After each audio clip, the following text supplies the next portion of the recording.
morning, guys. Welcome back to the channel. Today I'm just going to kind of be going over everything that I've bought so far for Skyla and all the small things that we need to do to get her ready to rock and roll for more power, baby. So without further ado, let me bring you guys inside and let me show you all the new parts that I have for Skyla. So now, as you guys can see, I'm taking the right route and we're buying good parts for the Skyline. Right now I have a Tomei exhaust manifold gasket. We've got a Tomei downpipe. Look at this. Ooh, buddy.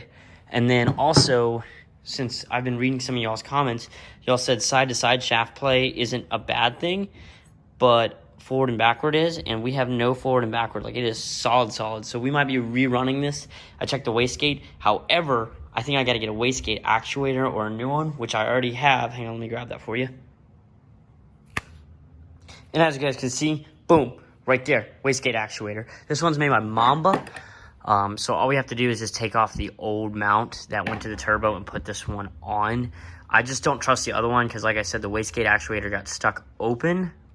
So I'm kind of worried about it. So we're going to put a 7 to 10 pound spring in this bad girl, and we're going to run that in this turbo, and hopefully it will fix our little solution we're having. Right now, as you guys know, I'm running a stock ECU, looking at maybe going RS entropy, but I really want to do it the right route and just do a Haltech standalone.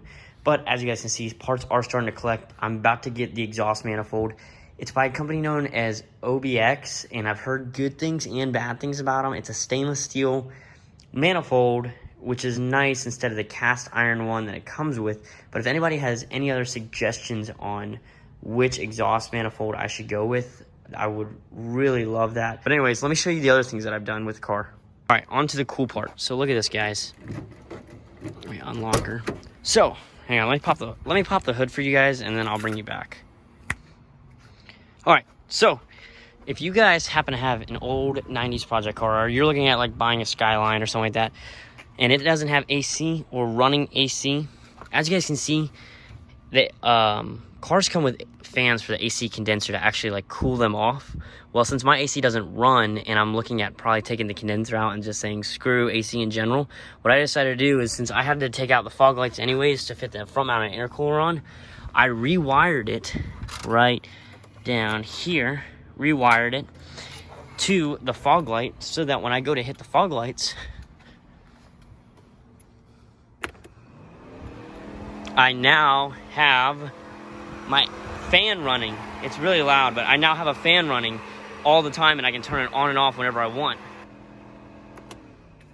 So you may ask yourself, why is this important? Why are you showing me this?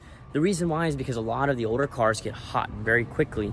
And yes, although coolant or antifreeze, whatever you want to call it, does provide fluid to cool the car down, sometimes it's just not enough, and some cars will overheat. Or if you have more of a built engine like what Skyla is about to do, I would rather have that car try to cool down as fast as possible. So what I'll do is, while I'm sitting at idle or we're at a stoplight or something like that, I can simply turn on the fog light / fan now and be able to turn my fan on to try to cool down the car much faster. When I click on this fan, it runs through the AC condenser and then hits the radiator. I can literally feel the fan blowing on the radiator on the other side so strong. It's crazy. So I'm just going to rip the AC condenser out. That's not going to be today, but I'm going to rip the AC condenser out. That way we give it even more room and even more flow to try to cool down this AC or radiator as fast as possible. Also, another thing to show you guys. So if you guys have older cars, like I said, or a project car you're looking at, and you get water buildup, that's one of two things. Either one, the seal, for instance, the seal on the hood or the seal down here has gone bad and you need to replace it, or it's just a bad design and somehow water gets trapped in your engine.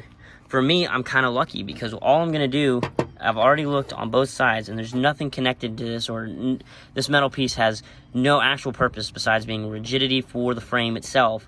I'm just going to drill a very small hole into the body of this car. That way the water can leak out as fast as possible. Plus, we're going to be running a front-mounted intercooler, so all of this water that builds up isn't going to be hitting the side-mounted intercooler anymore that used to be on the car, since the intercooler is going to be up here. So literally all I'm going to do is just drill a very tiny hole, and then that way the water can drain out faster. All right, so when it comes to drilling holes into the body where water sits, you want to try to drill it where the deepest part of the water is. For me, obviously it's dead center in the middle, but if, like, for instance, you have a hole, or if you have water in your trunk and you don't have an actual drain plug hole there, just try to find the deepest part of the water to drill your hole. I'm going to start off with a super small bit, and then I'm going to move up just to a little bit bigger bit, nothing crazy, and it'll definitely not be something that stands out. So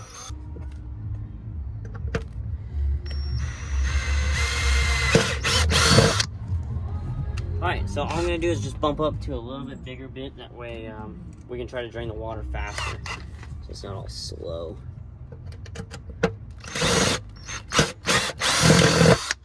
There. And now all I'm going to do is move the metal shavings out of the way. You can just kind of swipe those off under the ground.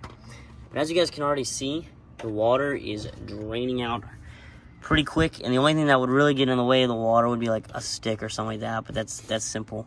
That's not going to be anything crazy, but as you guys can see, it is already all on the ground, dripping out and stuff like that. So that's just a little life hack for you. When you have holes like this in your car, it'll slowly drain out, and yeah.